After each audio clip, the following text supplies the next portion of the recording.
Okay, and here we go, live and exclusive. Good morning, good afternoon, good evening, and welcome to BWTM Sports. We are live in Florida at the moment with the former WBC heavyweight champion of the world, Bermane Stiverne. Bermane, how are we doing? I'm good now. Champ, can you hear me? I'm You're doing good. good I'm doing now. good. So what's been going on, champ? Uh, Nothing too exciting. Um, everything is good. Now, Going through it like everybody else. quite literally. Yeah. So talk to us about what's been going on recently in the life of the former champ of the world. Well, tested positive for COVID-19. So, So talk to me. So you got unfortunately, tested. Wait, the last interview we did, you said you were looking after yourself. You said that you were taking care of yourself. You said that you were eating the right stuff. And I know you're a man that likes to eat good stuff, right? And then you get this COVID one second. 19. Okay, Can you repeat that for me? I said you're breaking up for a second. Have you got a call coming through? Oh, okay, you're good now. Right. So you were saying you said to me that the last time we spoke that you were pretty healthy and pretty good and eating well and in training camp and blah blah blah blah blah and everything was going well. Next thing I hear, my man's got COVID and it's coronavirus. So what happened? When did you realize you had coronavirus? Um, it's probably about 2.5 weeks ago, almost 3 weeks ago. I was being careful, I was being very careful. Um, and then all of a sudden, I you know kind of woke up one day and um, I couldn't smell or taste anything, and at first I didn't think it was that's what it was because I didn't feel any you know my breathing was good. I wasn't having any had any trouble with anything else, so I didn't think nothing of it. And then here comes the fever, and then the coughing, and obviously when it was when my temperature was a little my temperature went up till 104. So I rushed to the hospital, and they tested me for the COVID-19. So I was tested positive, but what really was bothering me was I had pneumonia. Pneumonia. Damn. Yeah, yeah. So it gave me pneumonia. So I think it's water in the lungs or something like that. But it was very light. So they gave me an X-ray and some medication. Um, you know, so there's not really anything right now that could cure the COVID, but I was able to treat the pneumonia, and you know, I treated what I had to quarantine, so like anybody else that had it, so that's what I did. But I had I'm from the island, so you know what that means. More bush tea? So Any bush tea? You have any bush tea? all of that, Cersei, bush tea, Cayenne you know, pepper? uh, Hot uh, pepper? uh, uh-huh. sour on the leaf, So, so, sour orange leaf, sour sap leaf. Uh, the most nasty thing on this earth. so you went through all the remedies. All the remedies you went through. The most nasty, the nastiest thing ever is Cersei. Also, cloves. Yeah. Oh, yeah. Yeah, the most nasty. You know, so that helped me. It really did. It really did help me. Um, I was,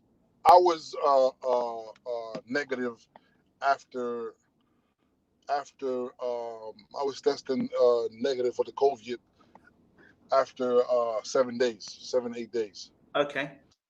So So I you was made very, quick recovery. so I had to listen to my mom and dad, and they brought the book, the book of the remedy, and you know how they do. So I thank God for that. I'm good now. I'm negative when it comes to the COVID, and also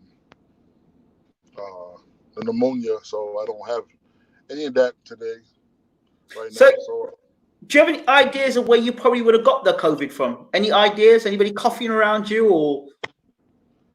I did, I do, Uh-oh. and it takes a slight seconds, a few minutes, you being in contact with something or somebody.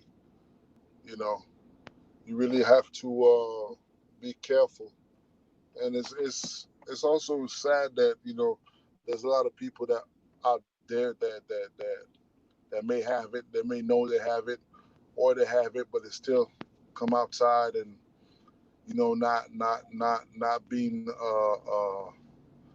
careless, kind of like being a little selfish and not respecting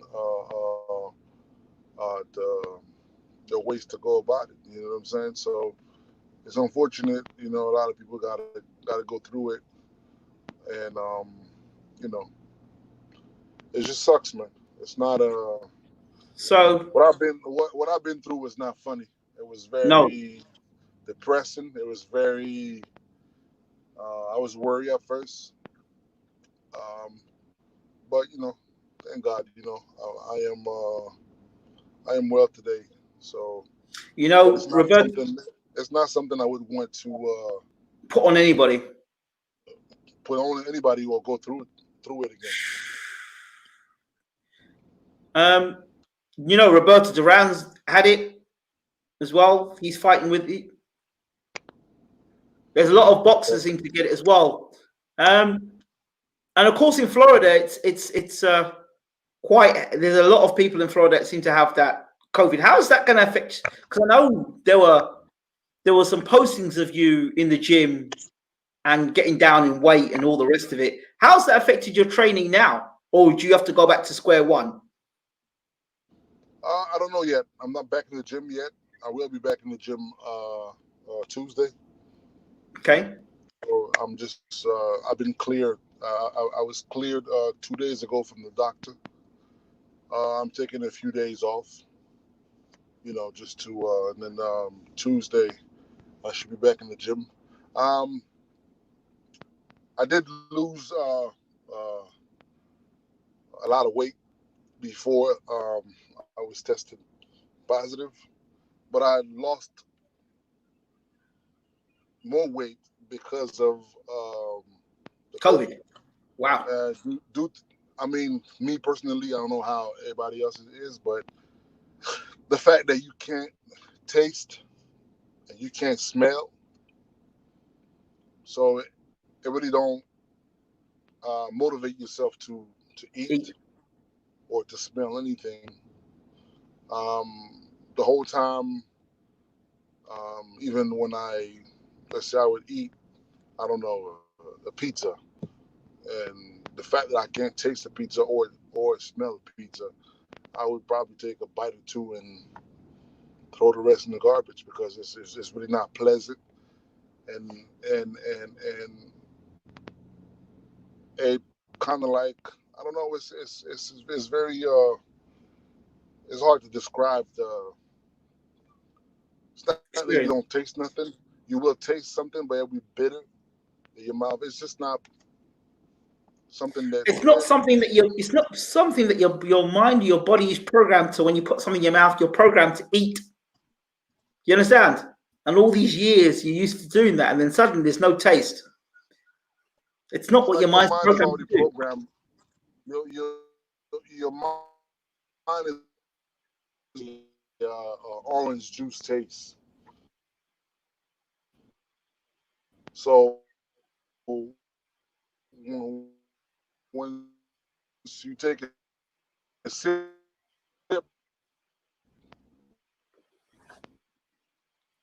Breaking up. Probably the champion's got another call coming through. No surprise if that happens.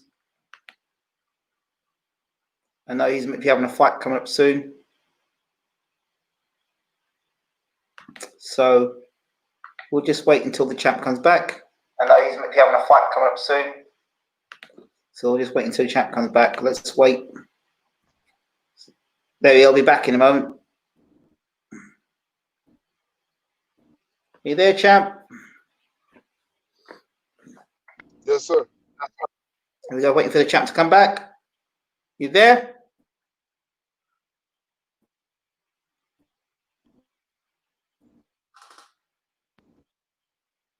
Berman, you there?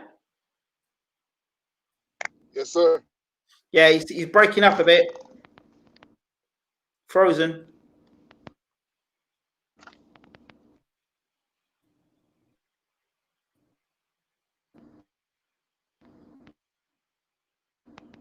I can see you, but your screen seems to be frozen.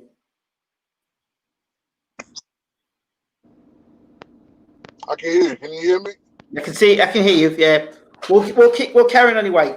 So I know that you were training, and there was talk about you coming back to fight. You'd say you probably never retired. So this comeback fight, does this, because you had COVID, does that jeopardize the comeback you were having in terms of dates and when you were going to fight?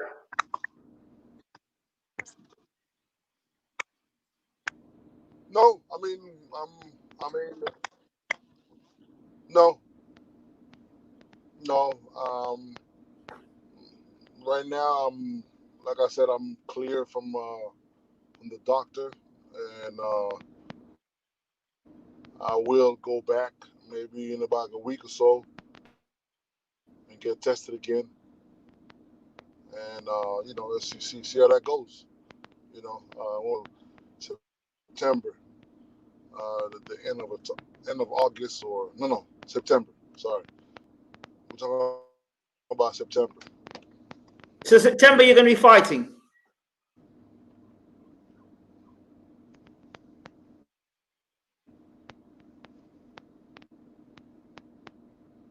Did you say September you're fighting, champ?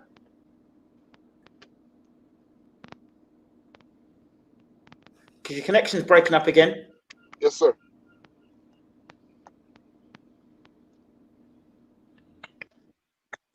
Yeah, I think you're back. You're back now. Yeah, you're back now. So yeah, September. So this Can you opponent. hear me now? Yeah, I can hear you. You were talking about. I know you did talk. I know you were talking when you showed the scales of you and you losing the weight. Is September going to be a warm-up opponent, or is September going to be a big name? Because I heard some rumors that it was a big name you might be fighting. So what's the situation with that? No, it's not a big name. It's not a big name. Not a big name. Okay. So you're going. So you're scheduled. Do you know where you're going to be fighting yet, or what card it will be? No. I mean, it's listen. It's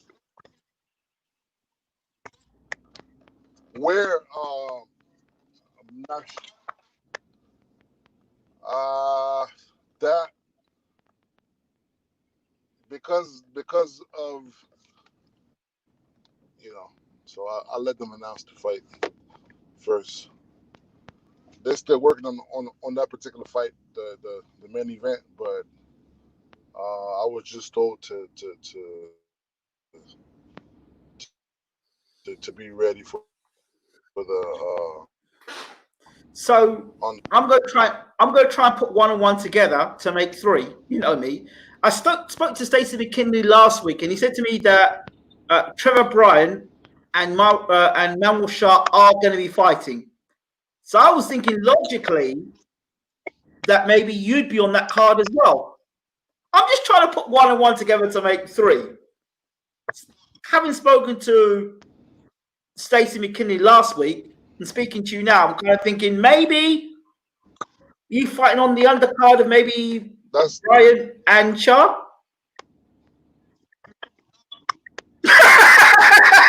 Smile. That smile. You know what? That's not the only card. That's not the only card. That's not the. Oh, okay. All right. That's okay. not the only card. Hey, yo, you know you're not meant to counsel me on the show, you know. But you're counting me. You're getting good now. You're getting smart now.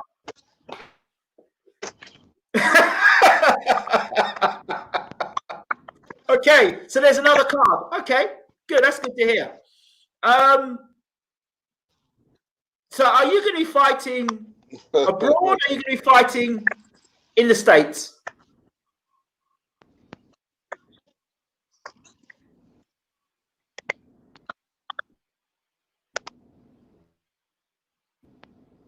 Did you hear my last question or is it a connection issue?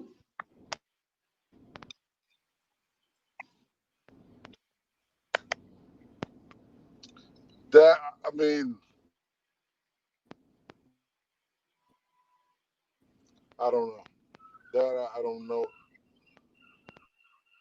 My preference right now for this fight.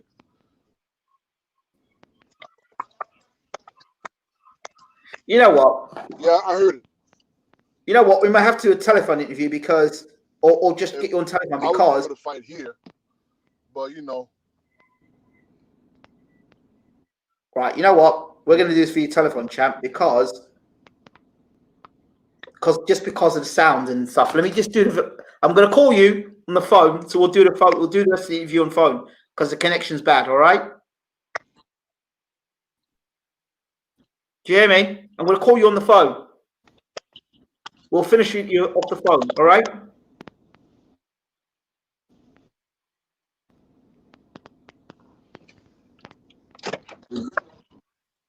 All right. We're going to get Bermane on the phone because.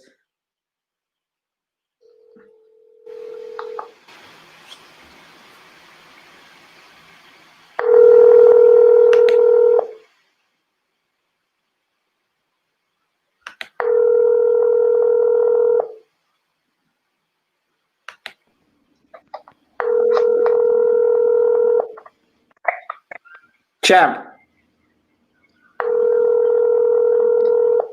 Oh, I'll get the connection here.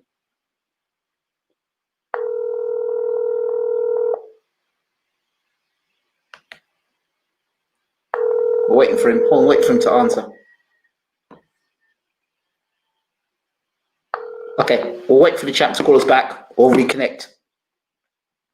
So, question is, what condition does Bermane have? Well, he had COVID-19. He's only just left the hospital a few hours ago. He got checked through. He had COVID, and for 7 days he was in isolation, but he came out of isolation now, and he's okay now. So he's been checked. Big up, beware. What type of opponents Bermane looking for in comeback? He said in the interview that it was just a. Here we go. Champ calling us back. Bermane, can you hear me? Hold on. Bermane? Hello? Hello? Yes, sir. Right, you're back on live. So for those people who missed it, Bermane's just saying he had COVID-19 and we're just getting on to the opponent now. So back to what you're saying. So you're saying you'll fight sometime in September, right? Yes. So the opponent, you were saying to me, or I was asking whether the fight's going to be in America or abroad. What are you thinking?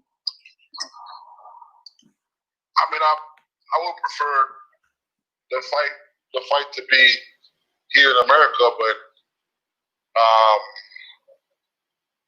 I'm not the one that decides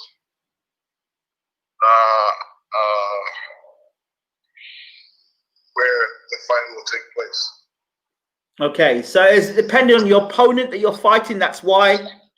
Is your opponent the dictator in this situation? No, mostly the main event. Okay.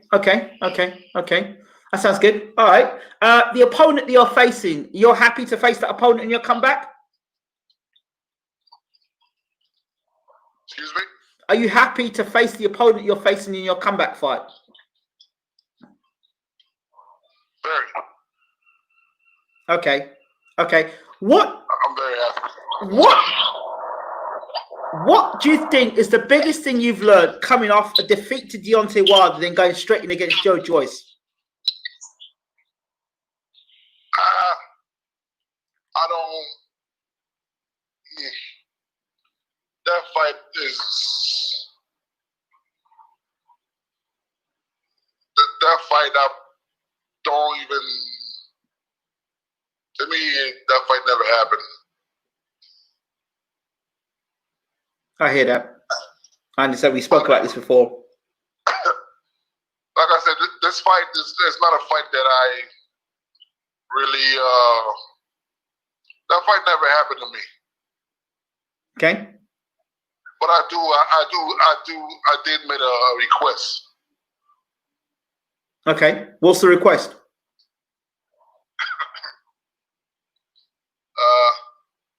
Hopefully, I'll see Mr. Joyce again. You want to fight Joyce again? Hopefully, I'll see him in the near future. Okay. Why? Two questions. Why would fight fans want to see you fight Joe Joyce again? And why does Joe Joyce want to fight you again? It's not a fight that I'm going after, but due to the honestly speaking, it wasn't a fight I was supposed that I should have took. I took that fight. Whatever happened happens, and it's not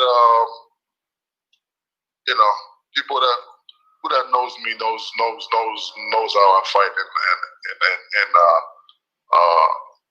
know that the Bermane in shape and the Bermane focus. What happened would never happen.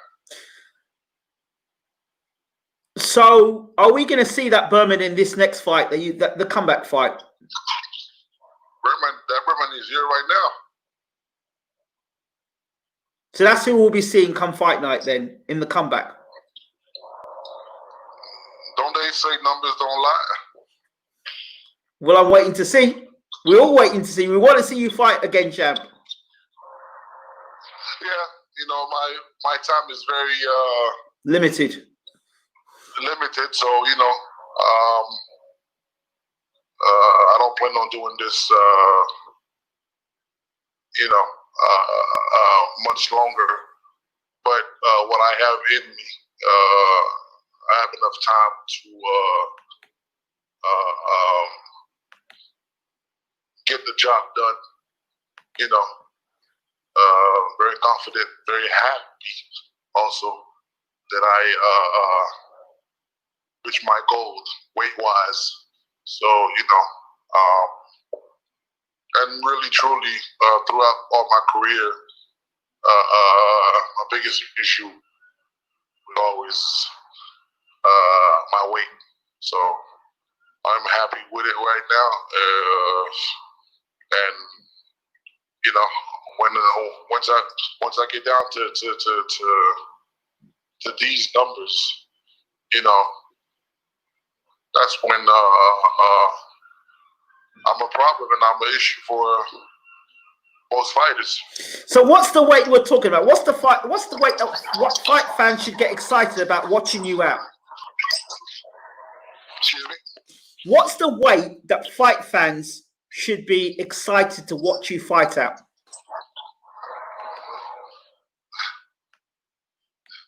I'm guessing you haven't been following me.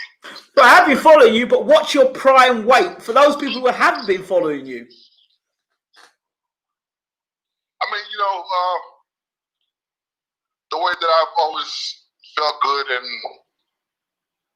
not worried about anything or ready to go was always, the low 40s or maybe a little bit under 40. Okay, so the weight that you fought Joe Joyce, what was the weight you fought Joe Joyce at? I don't remember. Oh. And like I said, this fight didn't happen to me. I don't, it's not something that, I don't want to remember or even talk about. I hear. It was. I hear. I don't know. I don't even know why. There's just certain things that you do in life. You don't know why you did it, and this is one of them. I hear that. So let's talk about some other things in boxing. Big Baby Miller. I mean, you were telling us about him for years. You were Pardon? The Juice Man. You were talking about it for years to us. You kept alluding that something was going on. Even at one show you interviewed said about him taking this and that. So he's been popped again. What are your thoughts about this? I mean, are you gonna call me Nostradamus or something? Yeah, the man who can see into the future. Well, you. I mean, this man is just. I don't know. He has the world record for fucking up deals in boxing. I would hate to be his manager. So, I mean, that time that you and him had that dispute or that little run-in that everyone talks about, they still talk about it up to this day with Shannon Briggs, you, Juro Miller, and Shannon Briggs. That run-in, people are still talking about up to this day. People still ask me about it, even though we've hashed it over and over again in interviews. At that time, you were telling us there was something up with Big Baby Miller. So... Can you repeat that again? You were telling us all the time, even when you had that running with you and Big Baby Miller had that running at the gym. Do you remember? Right. Even back then, you were telling us Big Baby Miller was a problem. But not in the way that boxing fans wanted to hear.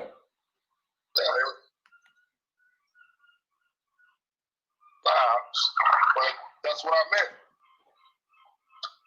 He has a problem, and you can't,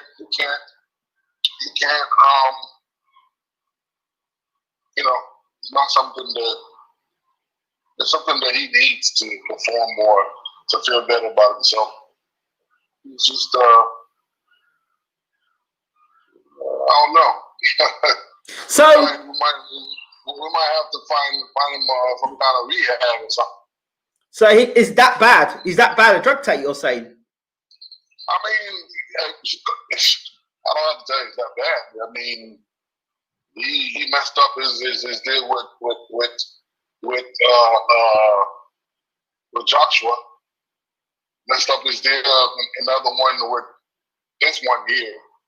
Messed up another one before Joshua. Like, how much more proof do we need? So this last one, he was meant to fight. People saying he was meant to fight Jerry Forrester tonight. Miller was meant to be fighting tonight against Jerry Forrester. Right. So when did you notice that Miller was doing something that was out of the ordinary? His whole career. His whole career? his whole career. He just didn't get popped. He just didn't get popped for it. So how was this man able to have the career and the string of wins that he had without getting popped? And then now, the biggest fight of his career against Joshua, he gets popped. Many fighters still today, I know a lot of them has been taking, that still take banned substance. I'm not going to say no name if they're on the bus, but there's a lot of fighters right now that knows how to go around and trick Vada or whoever it is that's testing them. But this is nothing new, and you know,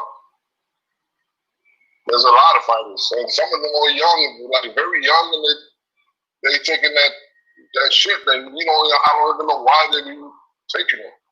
How could young fighters, you in your like late 20s and early 90s, and you still be taking. I don't know. Wow. Yeah. Wow. And these are top fighters, right? I see how it goes, because a lot of people been offering me to take a bunch of stuff and telling me that they know how to mask it and how to go, but I'm not interested. So you were offered stuff to enhance your performances? Of course. Damn.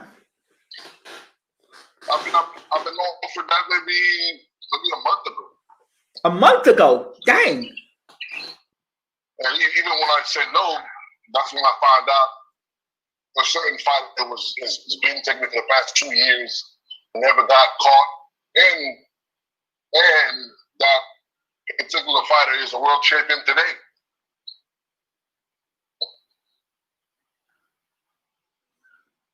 Wow. So there's ways to mask it then, as you're saying? Of course. Do you really think that every athlete is not taking? I'm not saying all athletes take it, but some of them. That's when I realized that, wow, like I didn't know. Now, you obviously fought and won the WBC Heavyweight Championship of the World. How tight, how strong, and how stringent are their testings? I mean, it's pretty strong to me, but I'm guessing it's all about the tricks you have in your hat. You know, some of them knows how to take things, or some of them have urine that's have their body temperature, and there's many tricks. I've seen it, and then I heard a bunch of tricks. There's different ways to go about it. And what would be the accurate or the best one to do would be blood. Some of them, they just stick to the urine. Once you get the urine, you can treat them all you want. It might not even be your urine. It might be somebody else's. Dang. Wow. Have you fought anybody in your career and you thought he's definitely on it?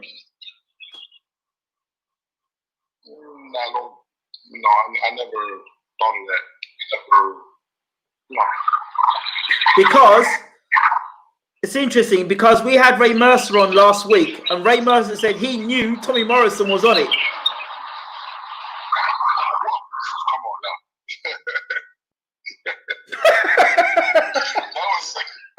Tommy Morrison, that was written in his forehead.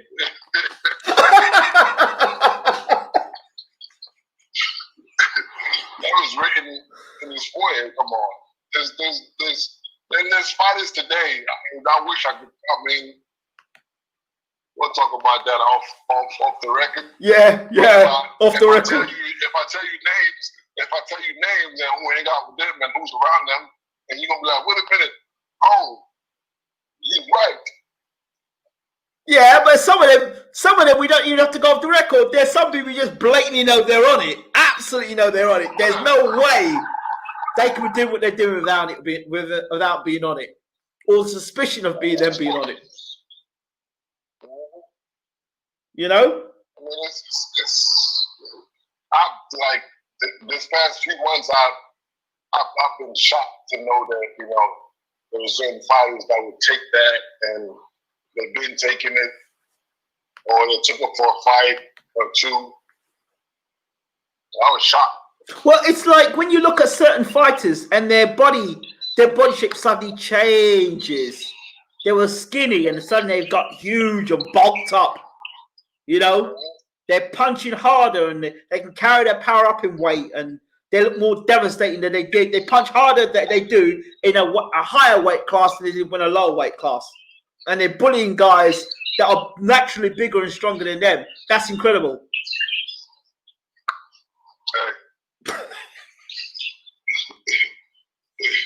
So hard work and dedication. 1 + 1 = 2, right? Yeah, well, or 22.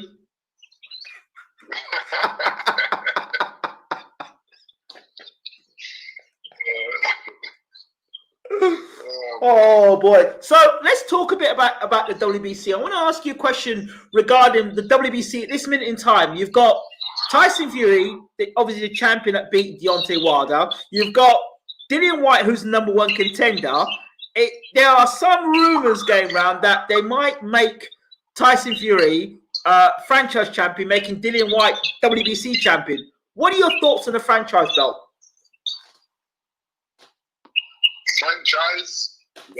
Franchise belt, you know.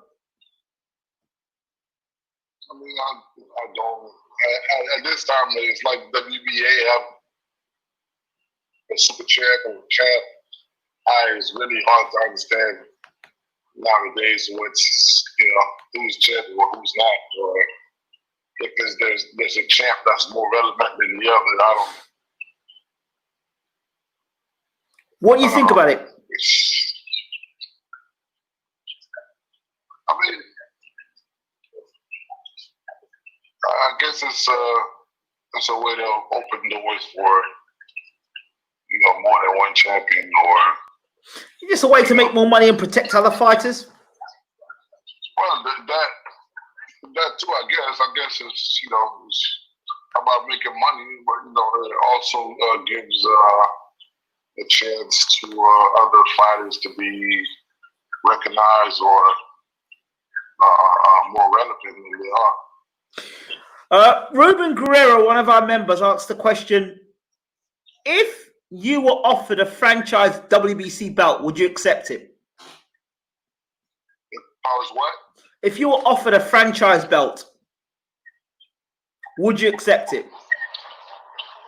What is the franchise belt? Well, I'll tell you how the franchise belt has worked so far. Devin Haney wanted to fight Lomachenko. They gave Devin Haney the belt, the WBC world title, and they elevated Lomachenko to franchise champion.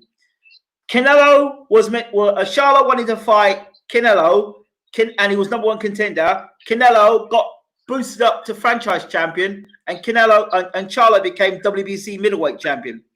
Now, Dillian Whyte is #1 contender, and he wants to fight Fury for the belt. But Fury, the same situation can happen there. Then Fury become franchise champion, and then Whyte will become WBC champion.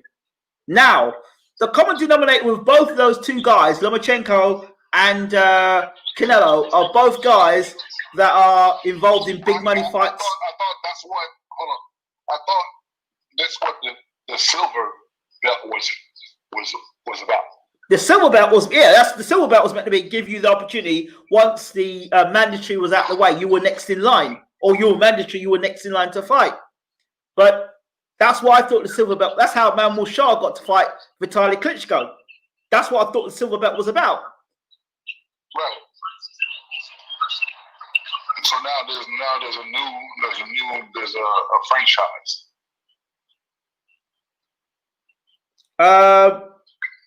Yeah, that franchise belt's around now, so you know, that's what I call it the protection belt. You know, the protection belt. The reinsurance belt. The protection belt, that's what I call it. So let me ask you this. So you're a man that's got, I've got to be careful how I say this, but you're a man that's got good relationships with the WBC. And when I say it is, you've been a champion, you know, you haven't fallen out of favor with them, you talk well with them.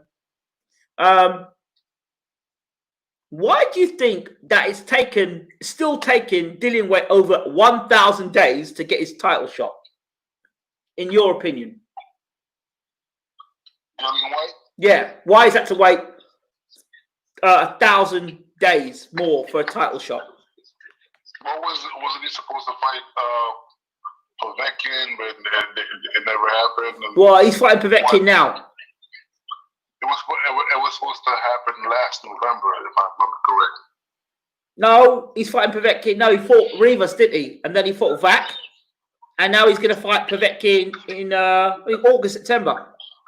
Yeah. But the fight last year, because I was supposed to go to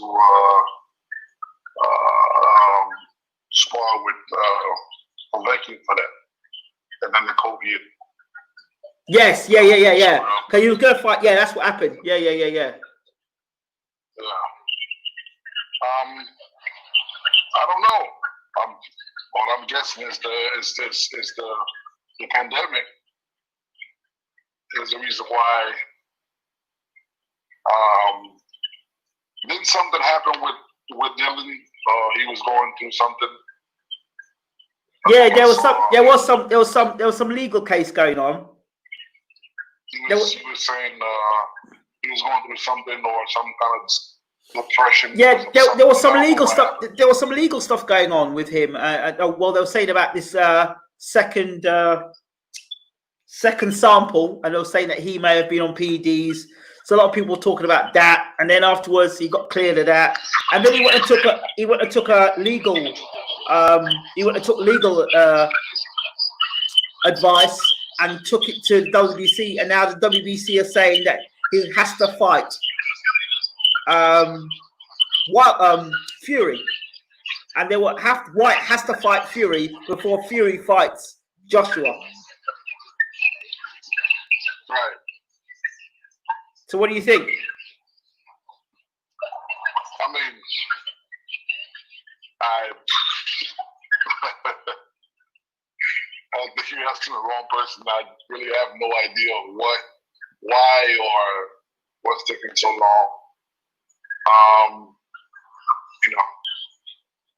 I can relate to that too. Well, hold on. You were in a situation. I remember you were in a situation which we never really talk about. You were in a situation where you went to fight Vitaly Klitschko 3 times. He pulled out negotiations, I believe. Right. Talk to me about the Vitaly Klitschko situation. I mean, he's at the time I'm guessing he was Vitaly and the WBC had a good relationship, so I'm guessing WBC gave him extra time to make his mind up if he wanted to continue his career or stop and go and pursue his political career. You know what I'm saying? So I'm not sure what was said or what they had going on, but it was. But it was 3 negotiations. You went to the table over 3 times. You went to the table with Klitschko. Right. And that's when you had Don King in your corner as well. So how is that the case?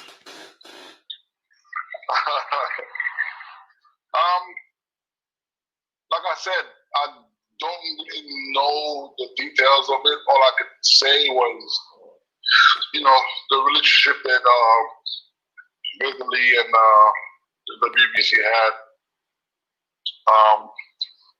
It's probably the reason why he was given, extra time before he makes his decision. Okay. Question. Piotr, one of your biggest fans, has this question to ask you.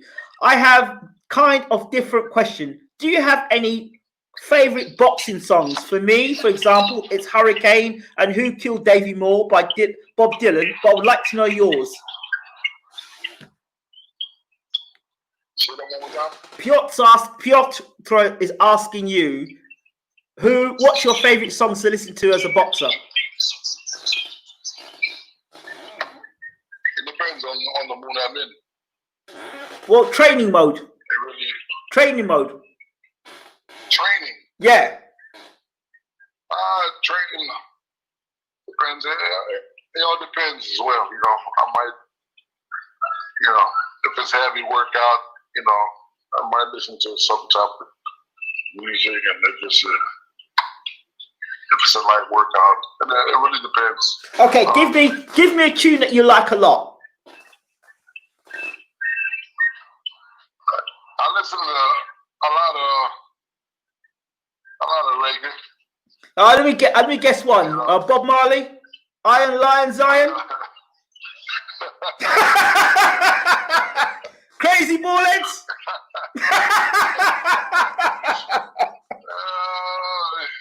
It's all of my playlists. There you go. Listen, I might feel reggae, I might feel soca, I might feel Haitian music. They all depend. You know what I'm saying? I might just listen to hip hop. It all depends. Okay.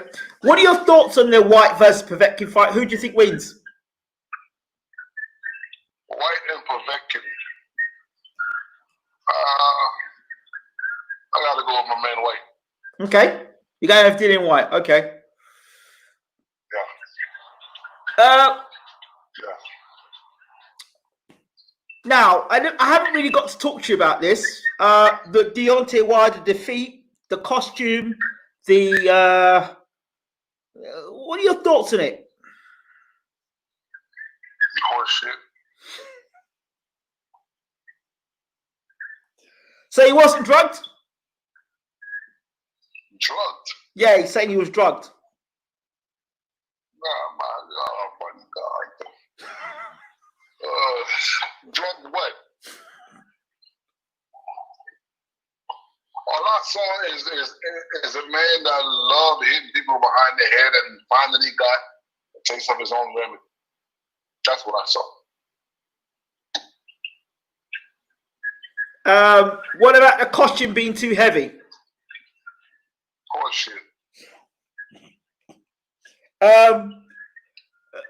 Fury's glove, that's the latest thing. The Fury's glove, and he was punching with a bare knuckle inside the glove.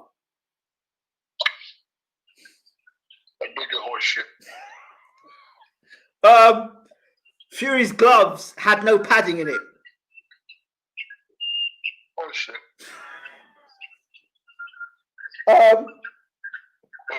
If they could say Fury came with a baseball bat and hit me, they would have said.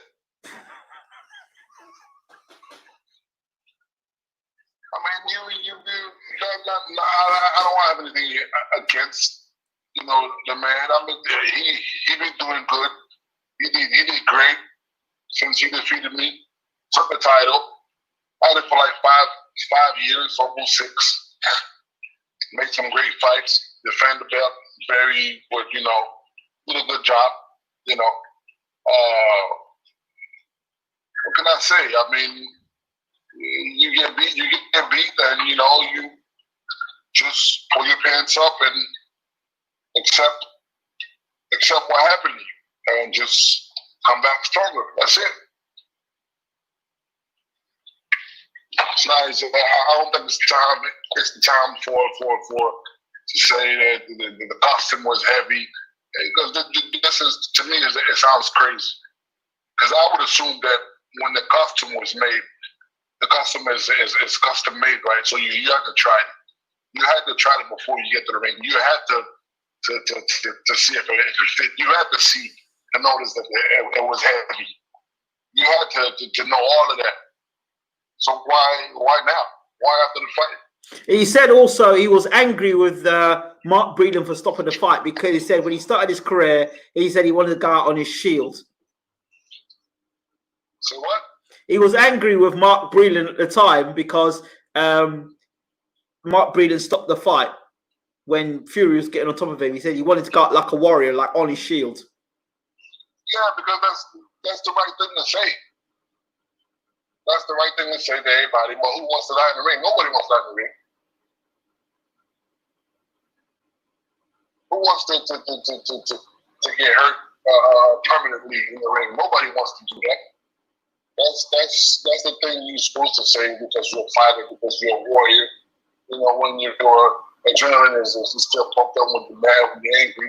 But when you sit back and you relax, I mean, I know he got kids. Why would you want to? Why? Anyway. So you tell me, okay, so the dust has settled.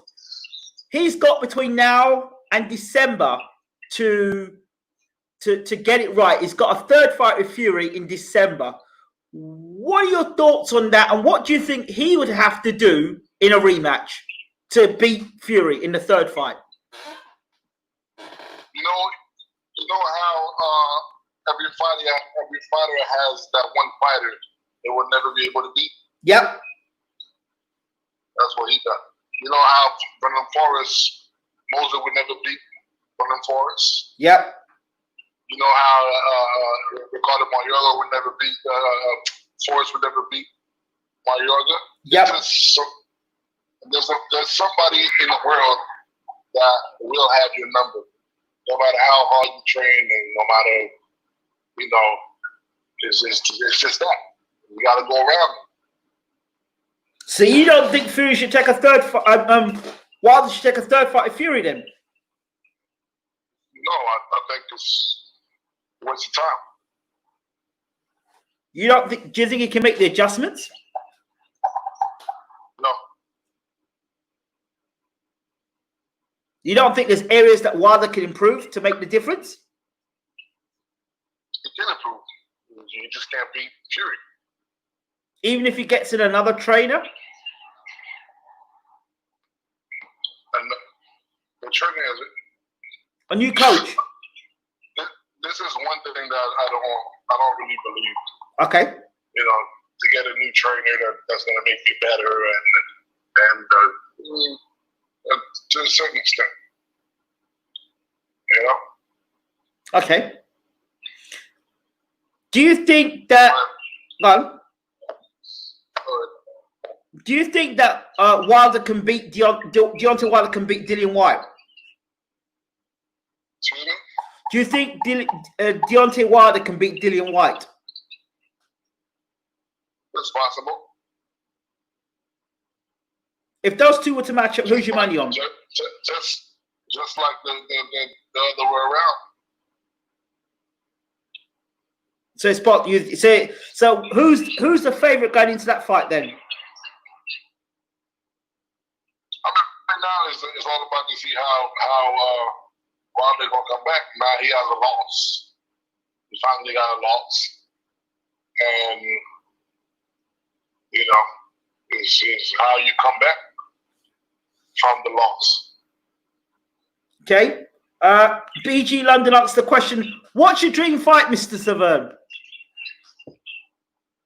What is my what? Your dream fight, BG London asks. My dream fight? Yeah. I wouldn't say it's a dream fight, but a fight that I would like or want to fight before I hang up the glove would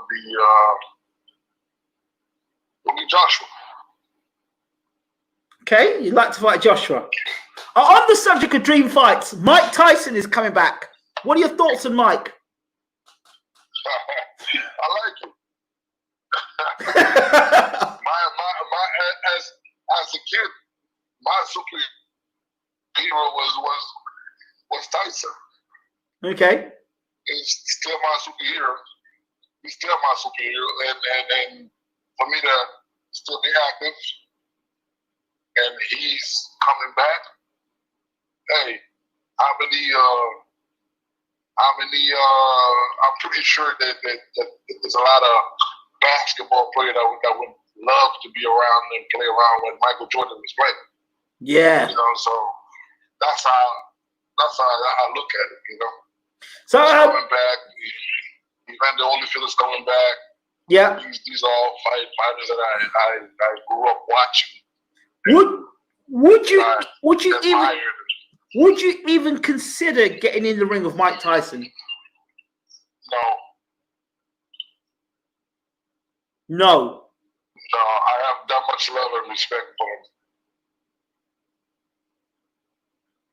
him. Okay. Interesting. How do you think you would have done against Mike Tyson in his prime, you in your prime?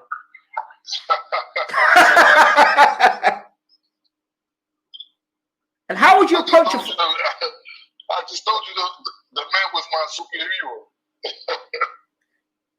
So you wouldn't have taken that fight then? No, never. Okay. What about a Deontay Wilder? Because he's been saying a lot of things about Mike Tyson. There's Stacey McKinley said he could see a fight between Tyson and Wilder. Would you pay to see that fight, and who would win? A fight with who? With Wilder and Mike Tyson.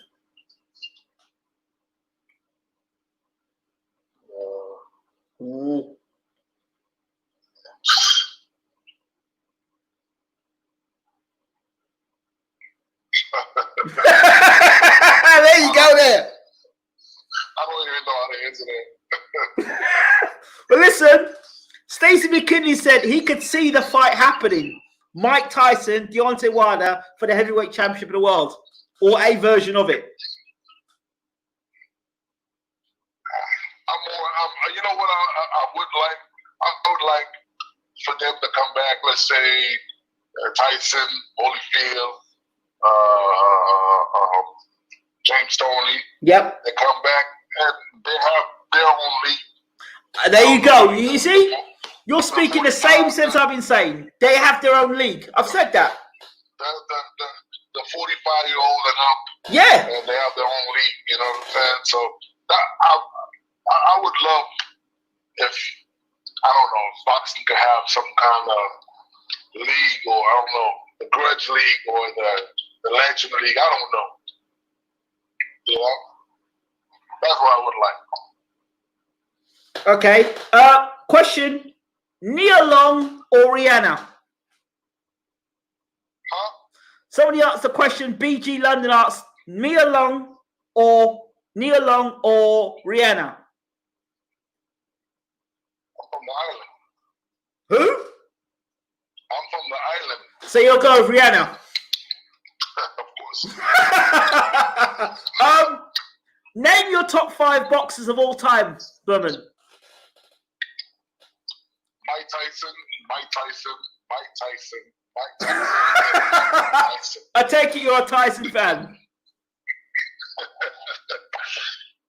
Nah, but me, favorite fighter of all time.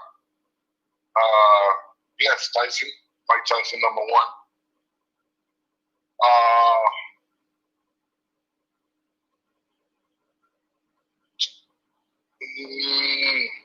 Ali too.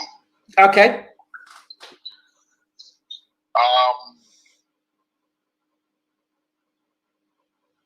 Joe Louis 3. Mm-hmm. Ooh.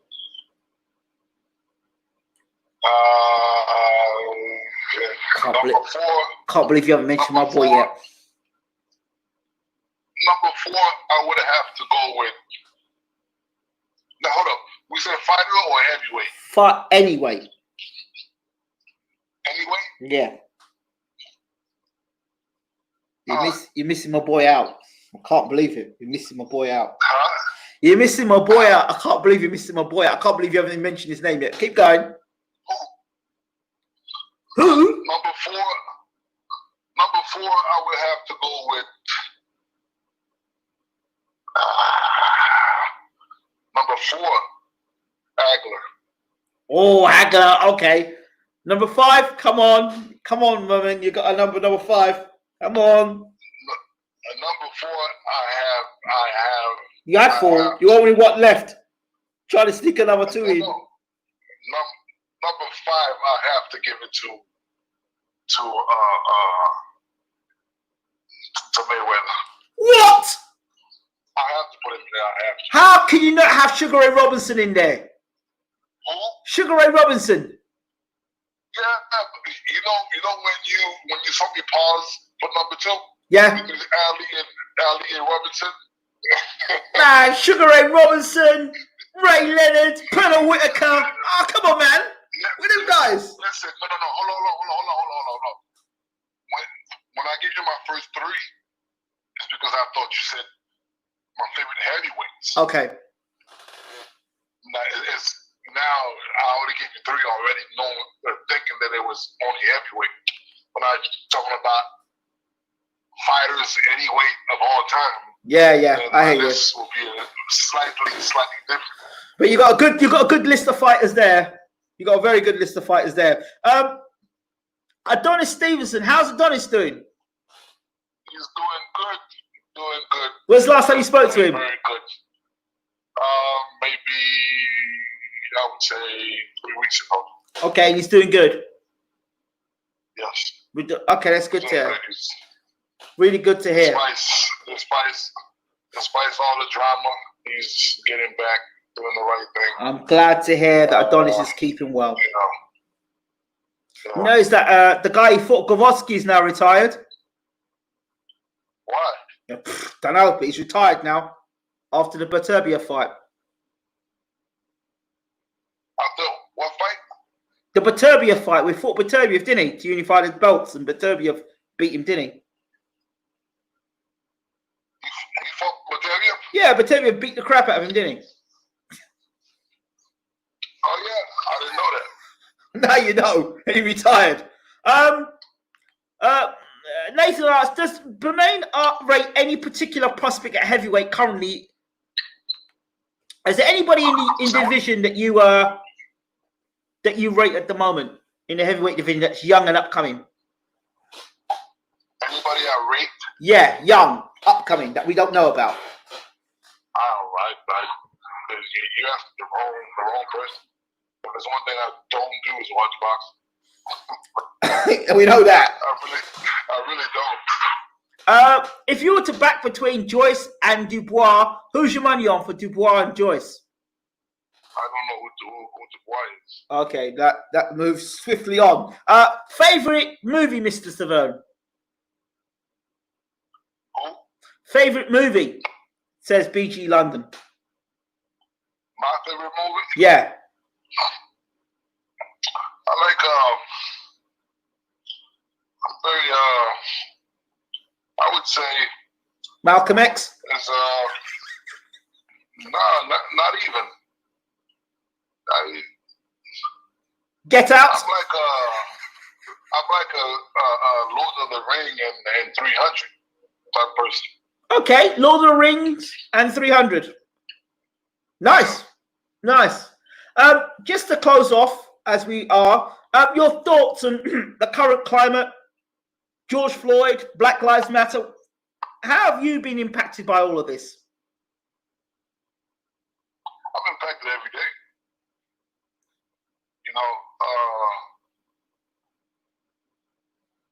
It's very it's unfortunate what happened to him. Yes. Or the way it happened to him. Especially watching a man kill another man like that. It's very personally speaking, I go through this maybe a couple of times a month where I get pulled by the cops. Depending on my car I'm driving, or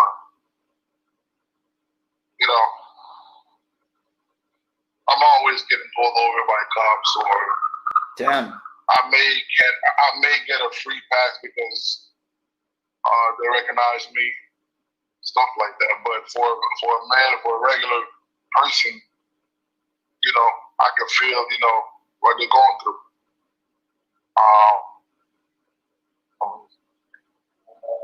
I've been manhandled. I've been pulled out my car. Depends on where I'm at, where I've been stopped. If I'm stopped in the corner where it's dark and it's at night and there's not a lot of people, then they get to, use their authority to take me out the car. No, it really depends. It really depends on the cop side. That's stopping me. Just the other day, I was getting someone at the airport, and I was harassed again by a cop, and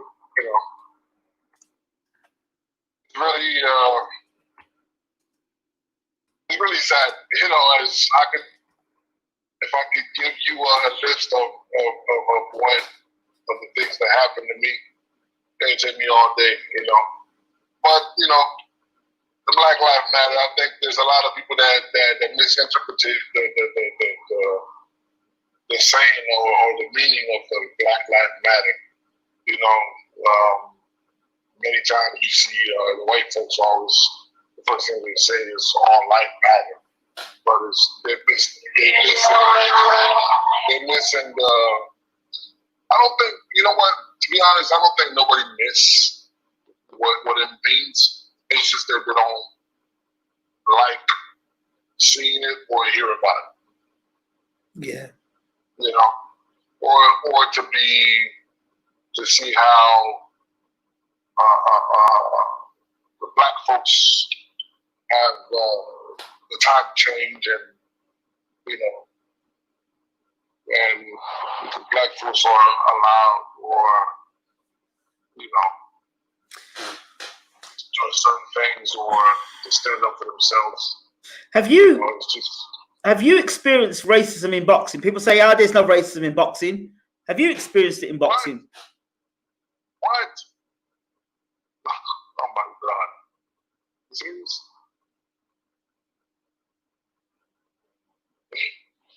Of course we all did. We all did it. Just today. It's not noticeable.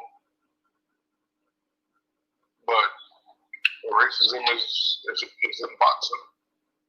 So just give us one example of the sort of racism that you've encountered as a former world heavyweight champion. Not me, y'all. Come on. What's that? I've seen and heard of a bunch of, when you got, and when it's about racism in boxing, you could take, for example, Wilder, and you could take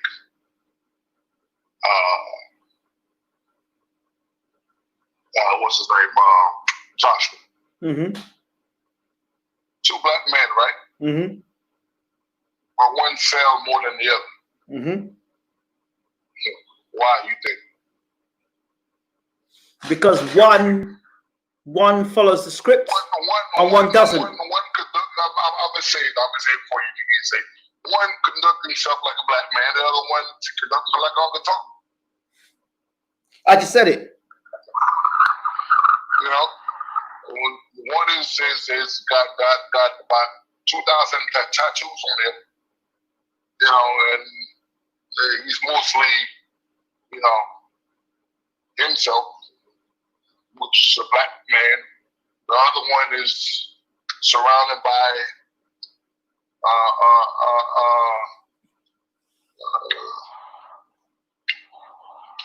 I don't know, like friends of Tiger Woods. I don't know. It's in boxing industry for the matter not to sound racist. In boxing, they'll tell you, well, you don't sell, we can't sell this and that. You know what I'm saying? Yeah, I think you talk about promoters would sign more Mexican fighters than black fighters. Yeah, or black fighters are not entertaining. That's what Sanchez said something like that recently, Abel Sanchez, and that called fire. Who said that? Abel Sanchez, black fighters don't sell. But I said, yeah, what about Mayweather? What about that? He said that? He said that. He didn't say that. He did. He said black fighters don't sell. No, he didn't say that. He did, and he said that. He got fired for that. He did say, Abel said that they don't black fighters that make fights because they don't want to fight like the Mexicans.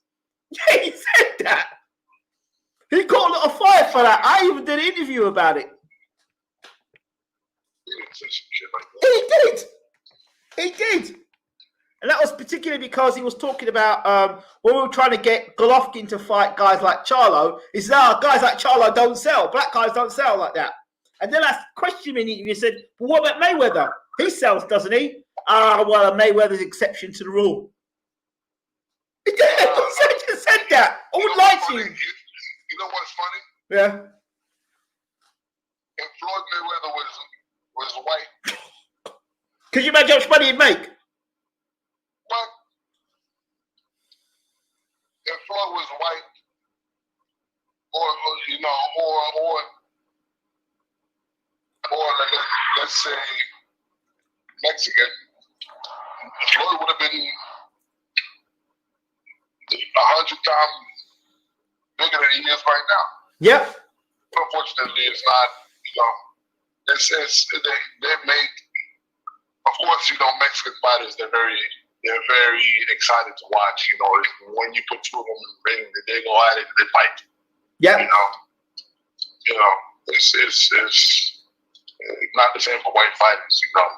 They'll come up and for 3 minutes, and then you don't see it more. Let's give you another example. I want to ask you another question last question, but it was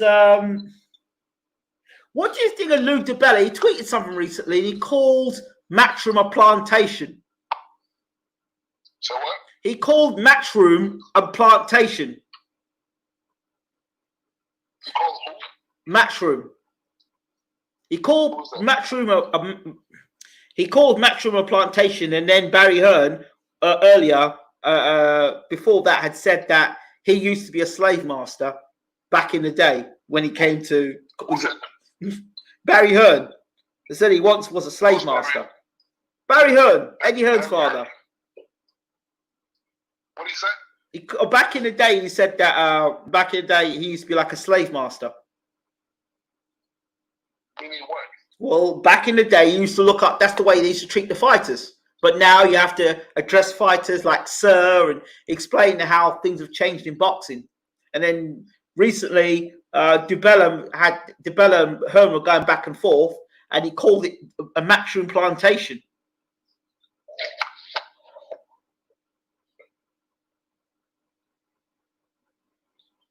Oh God! These kind of declaration, like, I gotta watch what I say. I know. I gotta watch what I say because I'm not the type that's gonna say something and then apologize to the world after. Yeah. So don't. You keep your comment. You keep your comments yourself. I'm not the type of person that's gonna speak my mind and say something and then people get offended and then. Yeah. Well, leave it as it is. But it is what it is. It's out there. It's been put out there. There's a lot of people that always do. You gotta apologize.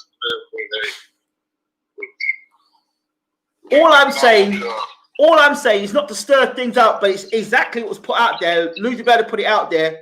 I don't have people caught it up in Twitter, but it is what it is. And if that's the case, then it is what it is. Nobody goes into these situations without, you know, prior warning and stuff. So everyone, each to their own, I guess.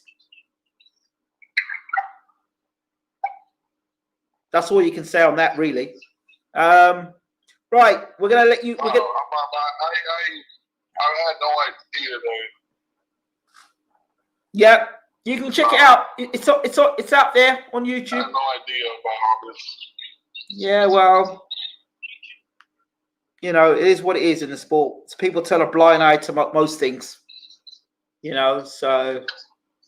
A slave master. Yeah, he said that's what he was. But I think he was. That's interesting.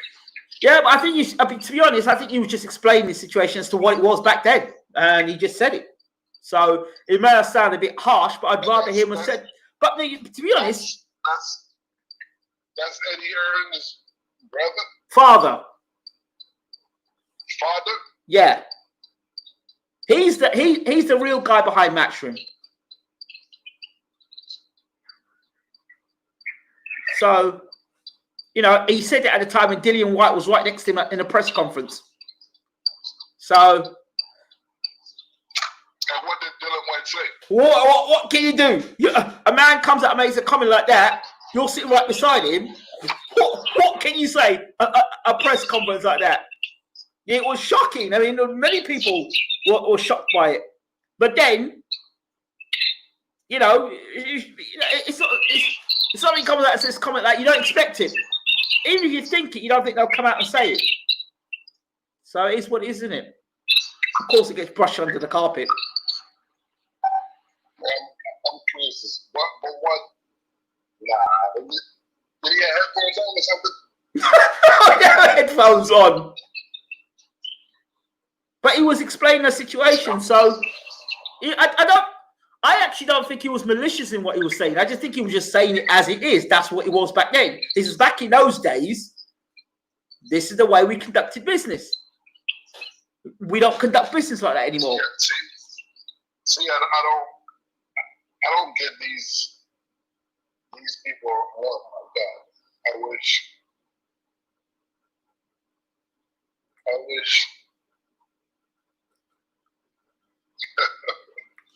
It is what it is, Bermane. What we do, we just know. We understand and learn, and we understand. No, it's not. No, never. It's not. It can never be. It is what it is. Never. Well, if you want. Never. All right. I know what you're saying, but. Never, ever. I know never, ever. But. There's a way and a way. Do you understand? There's a way and a way. And in that particular situation, what could you have done? What could you have said? What could you have said? So, I would have said play. Oh, yeah, but, bro, you're from Haiti. There's a big difference. There's a big difference. You're from Haiti. Exactly. I'm from Haiti, so go read about it. Go read about the Haitian Revolution. Go Google that. Go Google that. If you think I'm gonna sit on my ass and let a crack talk like that, nah, that's not happening. Oh, not when I'm around. Oh boy. Not when I'm around. No. This is unacceptable. Well, it was said. It was said in a live press conference in the UK. He said it, and it is what it is. I don't believe that. All right. Well, you check it up on YouTube. I don't believe it. You can check it out. So he said that, and then but there was no black fighters there. Yeah. So what did it say? It was said. It was said. But what I'm saying, it was one of the things that was said. He said, I think he was explaining about contracts, and he was saying that back in the day, that you know, the way they negotiated contracts was very different.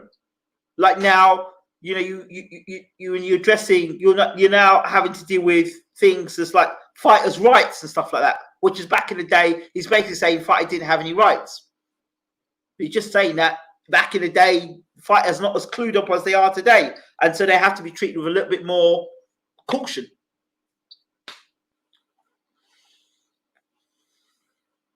You know. Wow.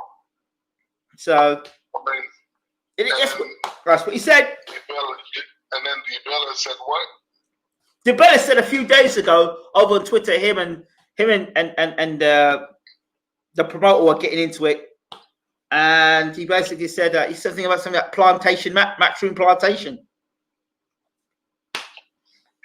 That's the same man that works with a black man called Al Heyman. He was working with him. He got fired, didn't he? DiBella.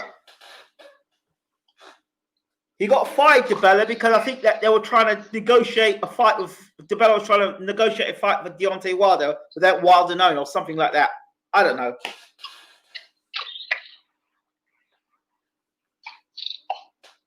So who knows? I don't know. All I'm saying is this. It's out there. It's said. It's out there and it's said. And I don't understand how these people get a free pass to talk like that. I think people are being a bit more cautious, particularly now in this climate. And I think people are being more cautious in this climate. There's a heightened awareness. I think how things need to be done better. You say cautious by saying what that he used to be a slave master. That's not being cautious. Well, no, obviously that was before the Black Lives Matter and George Floyd and this movement now, this conscious movement now. So because he feels because he's behind the company, he's probably signing checks, so that gives him the right to talk like that.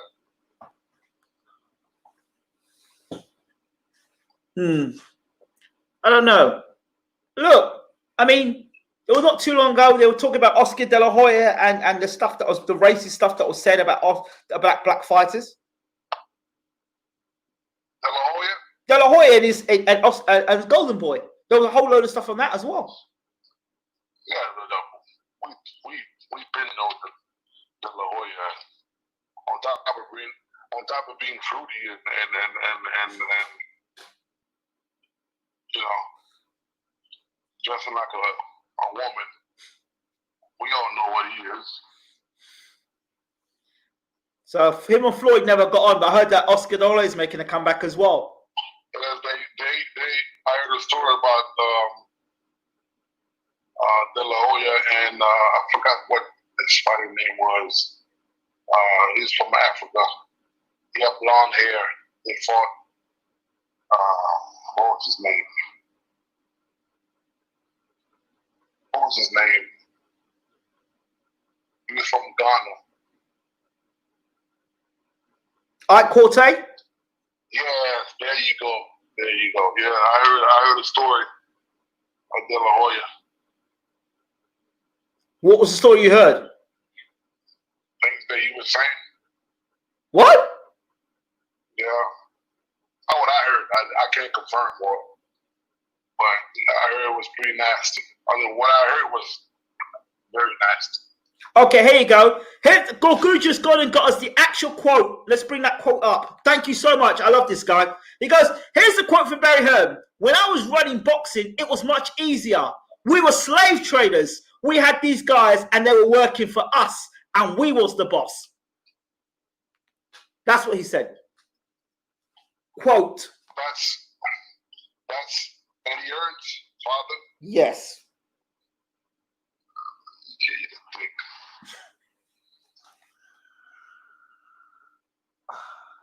So there you go. Racist piece of shit. Well, look, that's what. Well, look. The other thing is, people. Look, you signed the Don King, and I heard somebody come up here and make a comment about Ruben Guerrero. Says Don King would fit nicely into that slave master category too. Now, you're a Don. You've been with Don King. Would you call? Hold on. Don King is different. Okay, here we go. Not a slave master. Okay, what was Don King then? If you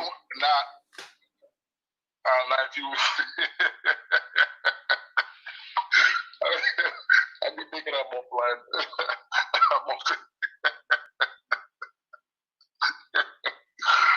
I'll be thinking I'm off the air.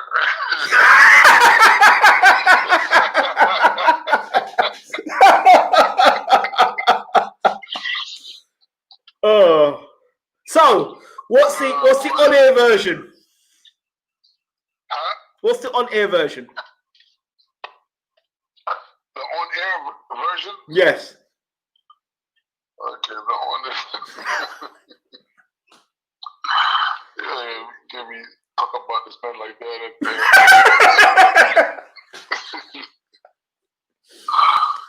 But you guys are gonna get in trouble. Okay, does anybody have 50 Cent's first album? Has anybody got 50 Cent's first album? Go ahead. Yeah. Do you guys have it? Yeah, go ahead. Okay. Well, number 11. Track 11. Well, What about it? they know your answer.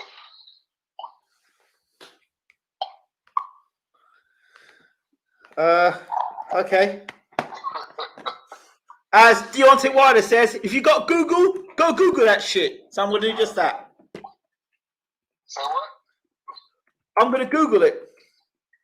You want to?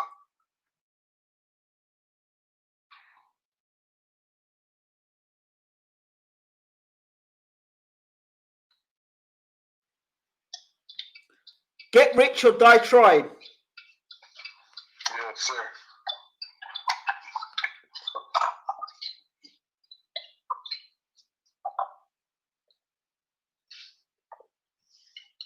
Oh, right. Got it. Right, I get it. I hear you. There's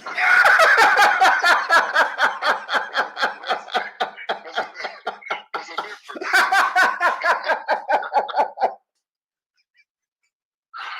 There's a difference.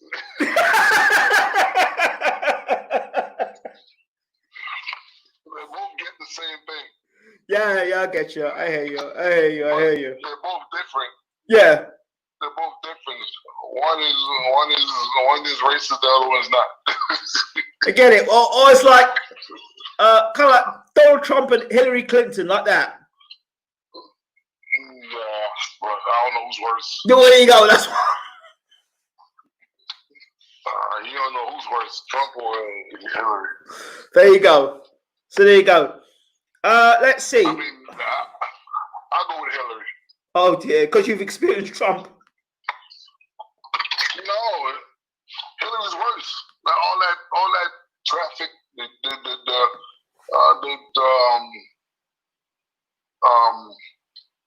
never heard of the Clinton? Yeah. All that traffic. I know the stuff they did in Haiti. The kids they sell. Yeah, I know about the that. Kids and traffic the kids for sex and come on. I know. We've got here very quickly at the end here. Hold on. Do you think Wilder's been exposed?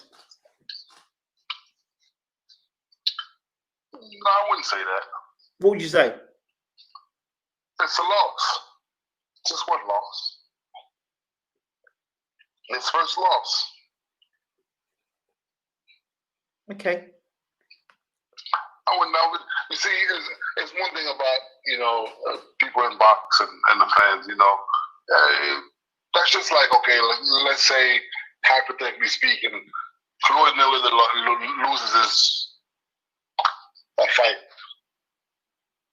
Yep. Now, do you know how they're going to speak over him and they're going to, come on, it's always something, The man lost one time. He lost one time. That's it. I mean, losing is part of the sport. It's how you come back. Part of getting punched is part of the sport. Getting knocked down is part of the sport. Getting knocked out is part of the sport. Winning is part of the sport. It's all part of the sport. It's not, you know. Yeah, I hear you. I hear that, champ. I hear that. I mean, the Ali is probably the number one, like greatest of all time. And how many losses he got? Got quite a few losses. Exactly. Tyson is one of the greatest heavyweights. And Tyson got what? Over 6 or maybe 8 losses, but that don't make them. It doesn't make a fighter because you lose. It's no, loses. Now it's all about how Wilder comes back. Yeah, you know? absolutely. Maybe he was comfortable being 40-0 and now he's what 40-something and 1, and now you'll see if he still got the same motivation or it went down because he got lost down and he been chilling for 5 years. So now you'll see, Yeah, what he's really made of. If he's a real fighter or if he loves boxing, or you'll see that now. So, but that don't mean that the man is done, or it doesn't mean any of that, Yeah, it doesn't. It doesn't. Champ, I'm going to let you go. Thank you so much. Is there anything you want to say to anybody before you end? Well, whoever was online and listening, so a big thank you. It's always a pleasure. Always a pleasure for you to call me my brother. Thank you, brother. Always a pleasure. It's been a minute. It has? It's been a minute. It's been a little minute. I always enjoy myself. Now that I'm free and I'm healthy and I can go back to the gym in a few days. I'm happy about that. I'm very happy I could eat now and taste what I'm eating. Well, don't overdo it, chap. Don't overdo it. Enjoy it, but don't overdo it. No, never that. We need you back in the ring in top shape fighting. Of course, I will. It won't be for long, but I will be. Yes, champ. Once again, thank you for talking to BWTM Sports and online, and thank you for being as honest as always. Yes, sir. Thank you, champ. Pleasure. And there you have it.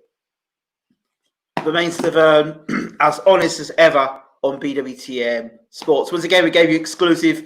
For those who missed it earlier on, Bermane Stiverne had COVID-19 or coronavirus. We spoke to him today. He was just leaving the hospital, quite literally an hour afterwards leaving the hospital. So he's just coming back from being in the hospital or being with the COVID. He got checked out by the hospital.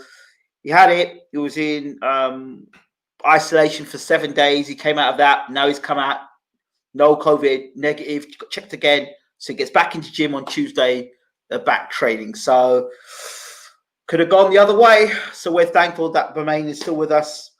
He talked about Big Baby Miller, talked about obviously the PEDs. He said he'd been pushing it for years.